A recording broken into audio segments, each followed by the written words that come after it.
नमस्कार, तपाईँ हेर्दै हुनुहुन्छ एनबिआई न्युज। म हेमन्त अधिकारी। हामीले तपाईँलाई विभिन्न क्षेत्रबाट वास्तवमा हामीले सन्देश दिनुको निम्ति निमन्त्रण गरेका हुन्छौँ र आज हाम्रो एनबिआई न्युजमा आउनुभएको छ डाक्टर प्रकाश शरण महतजी हुनुहुन्छ। उहाँ पूर्व ऊर्जा तथा परराष्ट्र मन्त्री हुनुहुन्छ र सहमहामन्त्री हुनुहुन्छ नेपाली काङ्ग्रेसबाट। हाम्रो एनबिआई न्युजमा तपाईँलाई सन्देश दिनुहुन्छ। प्रकाशजी, हाम्रो एनबिआई न्युजमा तपाईँलाई स्वागत छ। नमस्कार। धेरै धेरै धन्यवाद। प्रकाशजी, अहिले भइरहेको राजनीति को अन्नोलमा जो छ त्यो विषयलाई लिएर नेपाली काङ्ग्रेसले आफ्नो भूमिका के कसरी निभाएको छ? अहिले वर्तमान कम्युनिस्ट सरकार जुन केपी ओलीजीको नेतृत्वमा बनेको थियो, हजुर, अहिले 3 वर्ष 5 वर्षको लागि उहाँहरू निर्वाचित भएर आउनु भएको थियो। हजुर, 3 वर्षमा उहाँले संसद विघटन गर्नुभयो।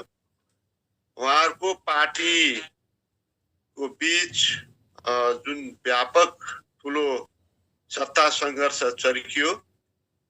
3 वर्षसम्म उहाँहरूले सम्पूर्ण ध्यान सत्ता कसको हातमा रहने कुरामै केन्द्रित गर्नुभयो र नेपालको आवश्यकता, नेपाली जनताको पीरमर्का प्रति उहाँहरूले पुरै व्यवस्था गर्नुभयो र अन्ततोगत्वा त्यो सत्ताको लागि जुन झगडा थियो त्यसको चरम रूप लियो र ओलीजीले संसदै विघटन गर्नुभयो।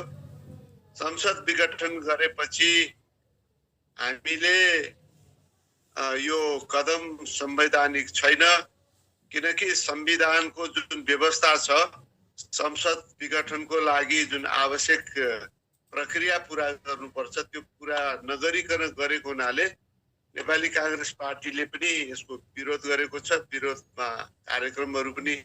विरोधका कार्यक्रमहरू पनि सडकमा हामीले सञ्चालन गर्यौं। अब यो विषय अहिले सर्वोच्च अदालतको छलफलको विषय बनेको छ। हामी चाहन्छौँ सर्वोच्च अदालतले चाँडोभन्दा चाँडो यसको निर्णय गरेर अन्यलको स्थितिलाई समाप्त पारोस् भन्ने हामी चाहन्छौँ। सर्वोच्च अदालतले निर्वाचनमा जाने बाटो खोल्यो, यसलाई सदर गर्यो भने हामी चाहन्छौँ कि कुनै बहानाबाजी नगरिकन वैशाखभित्रै निर्वाचन होस्, निष्पक्ष र चाहिँ पारदर्शी ढङ्गबाट निर्वाचन होस्। 5 वर्षको लागि चुनिएको सरकार 3 वर्ष चल्न सकेन।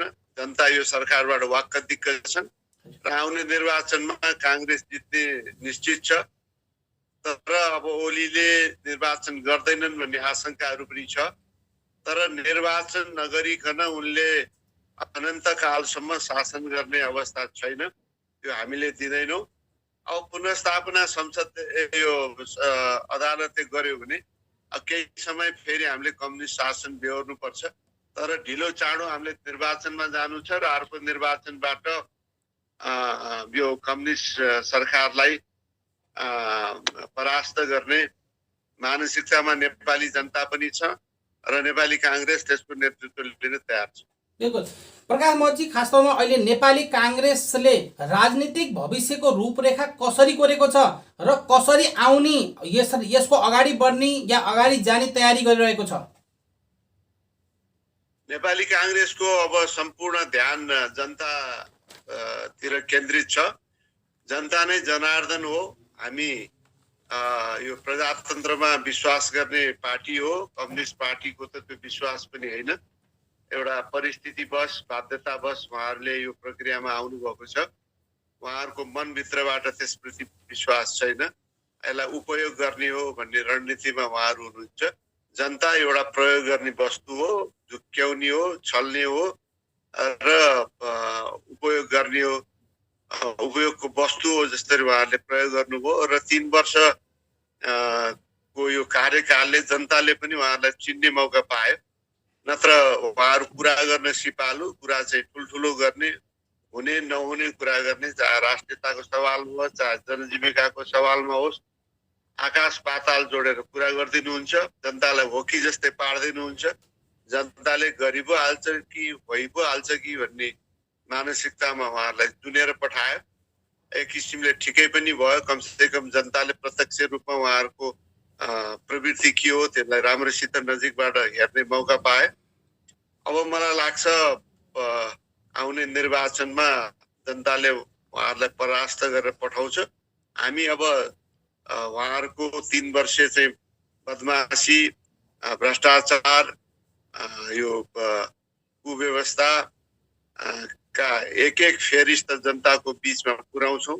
हामीले यो आन्दोलनलाई पनि वडा तहसम्म लग्यौँ। त्यसको मूल मकसद यो 3 वर्ष कार्यकाल, उहाँहरूको कार्यकालको चाहिँ व्यथिति र गलत प्रवृत्तिलाई जनता बीचमा पुर्याउनु थियो र भोलिको दिनमा पनि हामी त्यो गर्दैछौँ र मूलभूत रूपमा हामी जनताको विश्वास आर्जित गर्ने कार्ययोजनाका साथ अगाडि बढेका छौँ। प्रकाशजी, अब संसद विघटन भइसकेपछि वैशाखमा इलेक्सन हुने भन्ने कुरो छ। यदि इलेक्सन हुन्छ भने त नेपाली काङ्ग्रेसलाई त अहिलेको अवस्थामा त फाइदै हुन्छ। हो, निर्वाचन भयो भने नेपाली काङ्ग्रेस लाई फाइदा हुन्छ, किनभने उनीहरूको अगाडि कुनै अब निर्वाचनमा जनतालाई भन्ने ठाउँ कुनै पनि छैन। अब अदालतको निर्णय हामी पर्खिराखेका छौँ, अदालतले के गर्छ।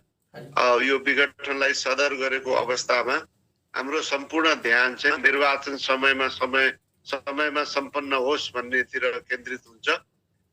ओली सरकारले यसलाई आलटाल गरेर निर्वाचन नगर्ने बाटोमा जान कोसिस हुन्छ।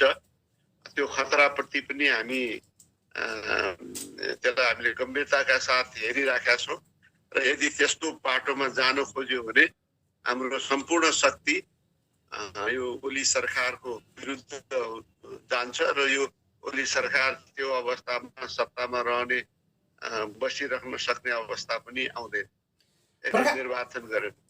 प्रकाशजी, अहिले जो छ नेपाली काङ्ग्रेसको सरकार बन्ने आधार यदि निर्वाचन हुन्छ भने बनेको देखा परेको छ। यदि सरकार बन्छ भने नेपाली काङ्ग्रेसमा प्रधानमन्त्रीको चेहरा को हुनुहुन्छ? अब हेर्नुहोस्, अहिले अब प्रधानमन्त्रीको चेहराको भनेर चाहिँ छलफल गर्ने समय आएको छैन। अहिले त अब यो संसदै पुनर्स्थापना हुन्छ या यसलाई विघटन सदर हुन्छ भन्ने एउटा प्रश्नको निर्कोल चाँडोभन्दा चाँडो सर्वोच्च अदालतले गरोस् भन्ने हामी चाहन्छौँ। सर्वोच्च अदालतले निर्णय गरेर चाहिँ पुनर्स्थापना भयो भने फेरि कम्युनिस्टकै हुन्छ। उनीहरू अहिले पनि विभाजित आधिकारिक रूपमा भएको छैन, झगडा मात्रै चर्केको हो। उनीहरू फेरि चाहिँ आजसम्म देशका एकअर्कालाई गाली गर्छन्, भोलि फेरि चाहिँ आत्मआलोचना भन्दै मिल्छन्, केही ठेगान छैन। त्यस हुनाले अब त्यो अवस्थामा के हुन्छ थाहा छैन। निर्वाचन भएको अवस्थामा निर्वाचन पछिको कुरा हो। अहिलेको प्रधानमन्त्रीको चेहरा अहिले पार्टी नै चेहरा हो। अहिले पार्टी सभापति शेरबहादुर हुनुहुन्छ, उहाँकै नेतृत्वमा यो निर्वाचनको बाटोमा गयो भने उहाँकै नेतृत्वमा निर्वाचन हुन्छ। निर्वाचन सम्पन्न भएपछि एउटा पार्टीको सरसल्लाहमा को नेतृत्वमा जान्छ, त्यो बेला तय हुने कुरा। तर प्रकाशजी, नेपाली काङ्ग्रेसभित्र पनि बीचमा गुटको खबर आइरहेको हुन्छ र अध्यक्ष हुने को हुने भन्ने विषयमा पनि धेरै नै विवाद भइरहेको छ र तपाईँ यस विषयलाई लिएर खटपट भएको विषयलाई लिएर के भन्नुहुन्छ? होइन, हाम्रो बीचमा पनि सानातिना समस्या भइरहेको छन्, त्यस्तो हुँदै नहुने भन्ने कुरो छैन।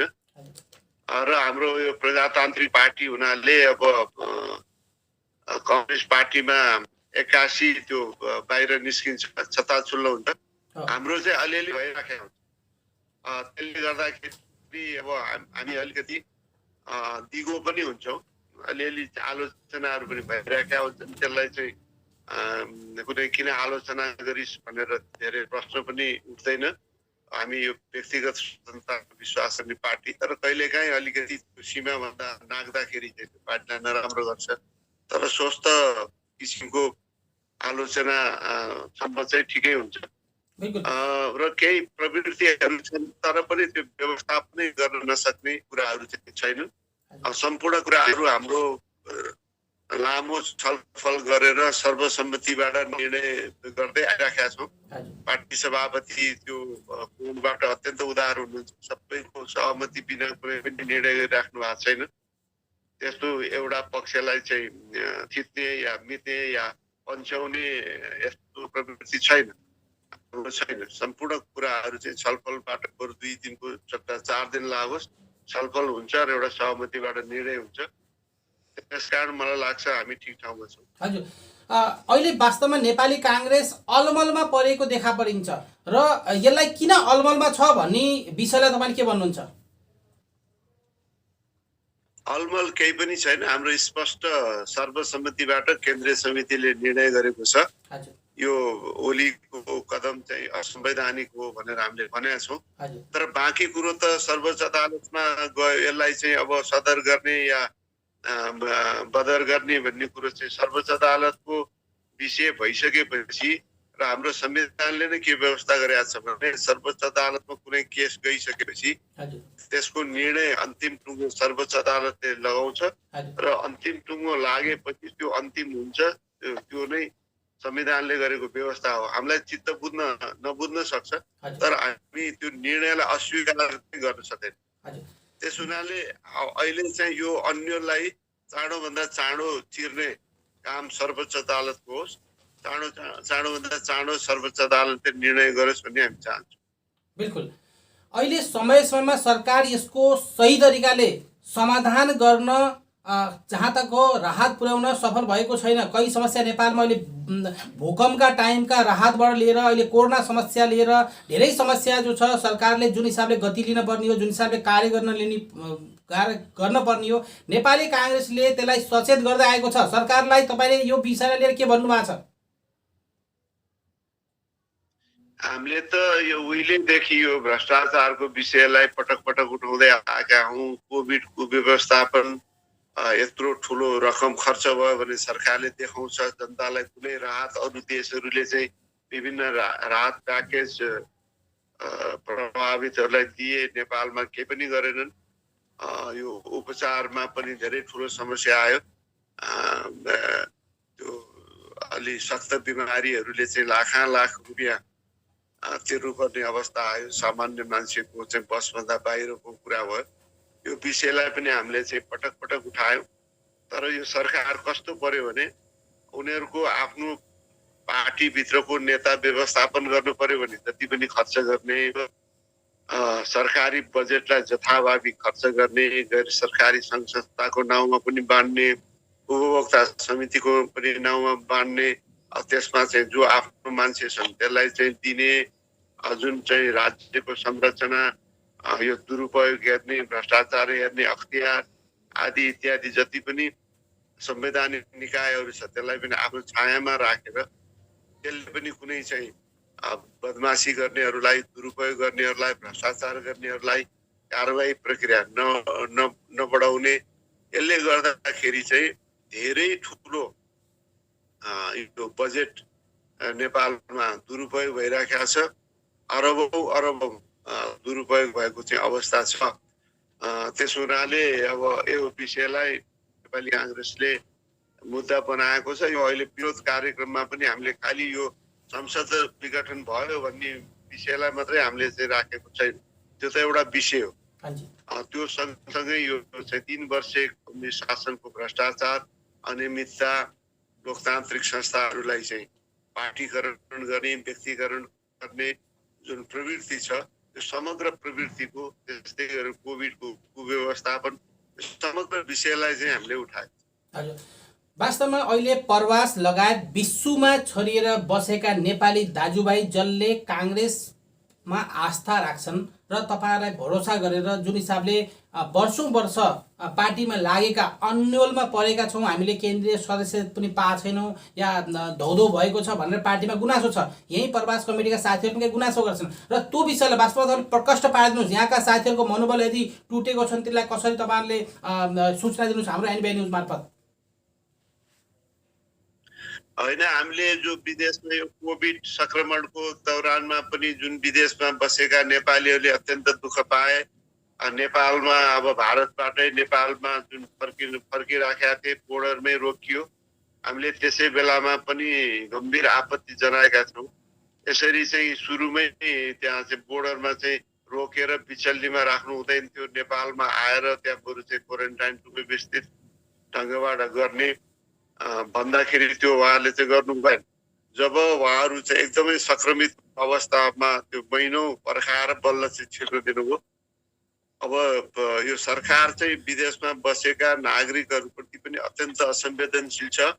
यत्रो चाहिँ रेमिटेन्स भारत लगायत खाडी देशहरूबाट चाहिँ नेपालमा आउँछ। नेपालीहरूको रगत र पसिनाले नेपालको चाहिँ यो अर्थतन्त्रमा ठुलो टेवा मिलेको छ। नेपालको जुन ठुलो बजेट घाटा छ त्यसको पूर्ति चाहिँ यो के अरे व्यापार घाटा छ त्यसको पूर्ति चाहिँ रेमिटेन्सबाट आएको विदेशी मुद्राबाट विदेशबाट चाहिँ सामग्री आयात चाहिँ हामी चाहिँ गर्न चाहिँ सक्षम छौँ। त्यसकारण विदेशमा बसेको नेपालीहरू चाहिँ अत्यन्त महत्त्वपूर्ण हिस्सा हो नेपालको अर्थतन्त्रमा, नेपालको विकासमा। र विदेशमा बसेका नेपालीहरूलाई चाहिँ व्यवस्था गर्नु, उनीहरूको चाहिँ श्रम र पसिनाले जुन चाहिँ नेपालको अर्थतन्त्रलाई टेवा पुगेको छ त्यसलाई चाहिँ के अरे गम्भीरताका साथ नलिनु यो सरकारको बदमासी हो। यसको हामीले चाहिँ विरोध गरेका छौँ। र सँगसँगै हामीले विदेशमा बसेका नेपालीहरूको बिचमा जुन पार्टीको जनसम्पर्क समिति हामीले बनाएका छौँ त्यो मार्फतबाट त्यहाँ बसेका नेपालीहरूलाई पनि त्यो संस्था मार्फत अप्ठ्यारोमा परेकाहरूलाई चाहिँ सहयोग गर्ने, जस्तो भारत लगायत तमाम विदेशमा भएका जनसम्पर्क समितिहरूले यो कोभिडको चाहिँ महामारीको दौरानमा पनि धेरै सहयोगी भूमिका निर्वाह गरे, जबकि सरकारले केही गरेन। फर्किन चाहेका नेपालीहरूलाई बोर्डरमै रोक्यो, भारतबाट आउने अरू देशबाट आउन चाहनेहरूलाई पनि कुनै चाहिँ आउने सहुलियत दिएन, देशमा फर्किने सहुलियत कुनै पनि दिएन। अब हाम्रो जनसम्पर्क समितिहरूले जे सम्भव छ सम्बन्धित देशमा अल्पत्रमा परेका अप्ठ्यारोमा परेका नागरिकहरूलाई सहयोग गरिराखेका छ, तपाईँलाई पनि थाहा छ। त्यसकारण हामीले त्यो संस्था मार्फत जनसम्पर्क समिति मार्फत विदेशमा बसेका नेपालीहरूलाई नेपालसँग र नेपाली कांग्रेस पार्टीसँग हामीले जोड्ने काम गरिराखेका छौँ। उनीहरूलाई पनि हुने हामीले चाहिँ सम्मान र जिम्मेवारीहरू पनि दिने कोसिस भइरहेको छ।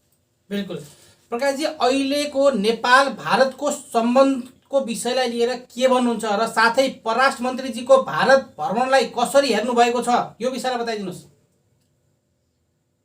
भारत भ्रमण त उहाँले केही अत्यन्त यो परराष्ट्र मन्त्रीजीको भारत भ्रमण त कुनै एजेन्डा विहीन भारत भ्रमण भयो। म नै परराष्ट्र मन्त्री भएको हुँ, त्यस बेलामा सुषमा स्वराजजीसँग हामीले विदेश मन्त्री संयन्त्रले चाहिँ धेरै कुराहरूमा हामीले सम्झौता गर्यौँ। त्यस बेलामा यो चाहिँ सन्धिगत पहिला भएका सन्धि सम्झौताहरू कार्यान्वयन नभएका कुराहरू, यो चाहिँ बर्खामा चाहिँ बोर्डर एरियामा फ्लडिङ हुने कुराहरू, बाढ यो चाहिँ डुबान हुने कुराहरू, सीमाका कुराहरू गम्भीरताका साथ उठायौँ र भारत सरकारले हाम्रा धेरै कुराहरू स्वीकार गरेर त्यो चाहिँ सम्झौतामा पनि पर्यो। त्यसपछि कम्युनिस्ट सरकार आयो 3 वर्ष, उहाँहरूले कार्यान्वयन गर्नेतर्फ सिन्का भात्नु भएन, खालि चाहिँ भाषणबाजी चाहिँ ठुल्ठुलो गर्नुभयो, राष्ट्रियताको ठुल्ठुलो चाहिँ टिङ्गा हाँक्नुभयो, तर काम भने जिरो। अब अहिले पनि एकातिर यहाँ सीमाकोमा यस्तो गर्यो उस्तो गर्यो नक्सा पारित गर्यो भन्नुहुन्छ, परराष्ट्र मन्त्री भारतमा जानु भयो चुक्क बोल्नु भएन उहाँ। अब नेपाली जनतातिर फर्केर टिभीमा ठुल्ठुलो भाषण गर्दैमा या चाहिँ निर्णय गर्दैमा त केही हुनेवाला छैन। सम्बन्धित देशको नेतृत्वसँग आफ्ना कुराहरू, आफ्ना समस्याहरू तर्कसँग ढङ्गले आधार सहित तथ्याङ्क सहित प्रस्तुत हुनु पर्यो नि। चीनसँग पनि भारतसँग पनि आफ्ना कुराहरू, हामी सानो देश हौँ, तपाईँहरूको मित्र हौँ, यी हाम्रा समस्याहरू छन्, यी हाम्रा अप्ठ्याराहरू छन्, तपाईँहरू ठुलो देश हो, तपाईँहरू हामी सहयोगी छौँ सधैँ, तपाईँहरूले यो कुरा सहयोग गर्नुपर्छ, हामीलाई मद्दत गर्नुपर्छ। कतिपय हाम्रो अधिकार कुरा छ, कतिपय कुरा चाहिँ हाम्रो एउटा छिमेकीको नाताले, ठुलो सम्पन्न देशको हामीभन्दा ठुलो देशको नाताले यी कुराहरू चाहिँ तपाईँहरूले गर्नुपर्छ भनेर अधिकार त्यो भन्न सक्नु पर्यो नि। उहाँहरू त्यहाँ जाँदा चुक्क बोल्न नसक्ने, अब यहाँ नेपालमा चाहिँ ठुल्ठुलो चाहिँ डिङ हाँकेर त केही अर्थ छैन। यहाँ चाहिँ बोल्नुको सट्टा त्यहाँ राख्नु पर्यो तर्क सङ्गठनबाट। त्यो कुनै कुरा गरेको पाइएन, माखो मार्नु भएन। त्यस कारण चाहिँ उहाँहरूको भ्रमणको चाहिँ कुनै न केही चाहिँ यो भयो भनेर आयो, केही पनि भएको हामीले महसुस गरेन।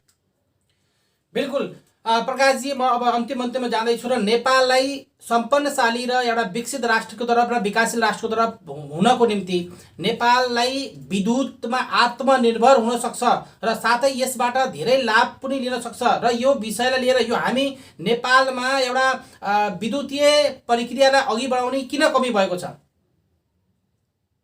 हेर्नुहोस्, म चाहिँ ऊर्जा मन्त्री हुँदा हामीले नेपाल भारत ट्रान्समिसन लाइन, यो मुजफ्फरपुर ढल्केवर त्यो ट्रान्समिसन लाइनको सम्झौता मेरो पालामा भयो। त्यो सम्झौता भएर अहिले चाहिँ त्यो चाहिँ ट्रान्समिसन लाइन बनेको हुनाले यहाँ बिजुली कम हुँदाखेरि त्यहाँबाट आएर यहाँको लोड सेडिङ मूलत हटेको हो। त्यस्तै ट्रान्समिसन लाइन विभिन्न ठाउँबाट बनाउने सम्झौताको प्रक्रिया पनि त्यसै बेला अगाडि बढ्या हो। अब अहिले चाहिँ हामीले चाहिँ एमसिसी अन्तर्गत अमेरिकी सरकारले ठुलो रकम दिने भन्यो।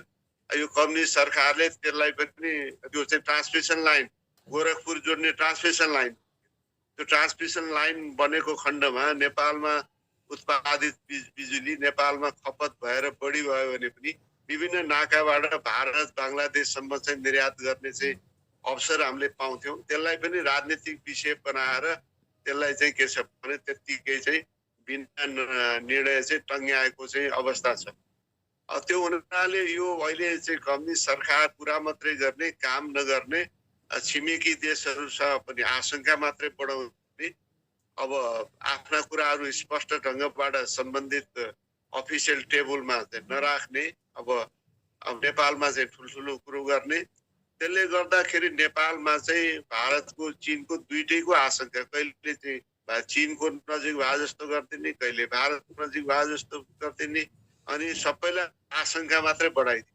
जब तपाईँले नेपालको आफ्नो कुरा गर्न थाल्नुहुन्छ उनीहरूले नि बुझ्छन्, उनीहरूले पनि भारतले पनि आफ्नो राष्ट्रिय स्वार्थको कुरा गर्छ, चीनले पनि गर्छ, त्यो स्वाभाविक पनि हो। आफ्नो देशको स्वार्थलाई प्रमोट गर्ने सबैको विदेश नीति हुन्छ। नेपालले पनि आफ्नो कुरा गर्यो भनेदेखि छिमेकी राष्ट्रहरूले भारतले त्यो कुरालाई चाहिँ राम्रैसित लिन्छ भन्ने कुरा चाहिँ मेरो आफ्नै उदाहरण छ। त्यस बेला हामीले आफ्ना कुराहरू धेरै अगाडि बढायौँ, तर्कसङ्गत किसिमबाट बढायौँ, त्यसपछि चाहिँ उहाँले त्यसलाई स्वीकार गर्नु। तर चाहिँ ती कुराहरू नगर्ने, आशंका मात्रै बढाउने, अनिखेर चाहिँ त्यो आशंका बढेपछि यहाँ चाहिँ कहिले चिनको डेलिगेसन आएको छ, कहिले भारतको आएको छ, एउटा आउन पाएको छैन, अर्को आइहाल्छ। त्यसपछि चाहिँ सबैले चाहिँ तिमीहरू चाहिँ नेपाल कतापट्टि छ, मपट्टि छौ कि अर्कोपट्टि छ भने जस्तो चाहिँ के उठबस गराउने जस्तो स्थिति अहिले चाहिँ देशमा भइराखेको छ। त्यसले गर्दा हाम्रो चाहिँ राष्ट्रिय यो चाहिँ जुन चाहिँ हाम्रो चाहिँ स्वाभिमान र सुरक्षा हो त्यो पनि कमजोर भएको अवस्था छ। यो चाहिँ प्रतिस्पर्धाको अखडा जस्तो भएको अवस्था छ नेपाल।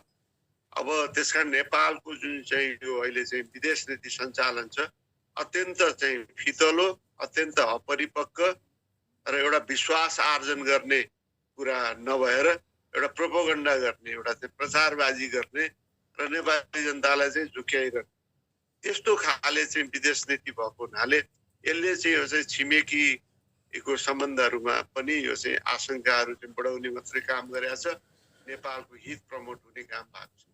हजुर, अन्तमा प्रकाशजी, सम्पूर्ण दर्शक विश्वमा छरिएका नेपाली दाजुभाइ तपाईँले सन्देश दिइसक्नु भएको छ र पनि अन्तिममा छुटकरीमा तमाम दर्शक भारत लगायत विश्वमा रहेका दर्शकहरूलाई केही सानो छोटो सन्देश दिनुहोस्।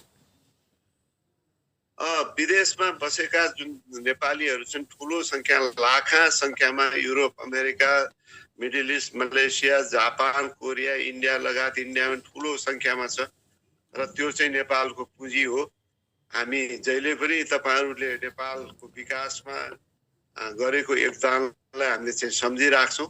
त्यही मुताबिक नेपालको सरकारहरूले जति त्यो तपाईहरूको योगदानलाई कदर गर्नुपर्ने त्यो गर्न नसकेको पनि स्वीकार गर्नुपर्छ।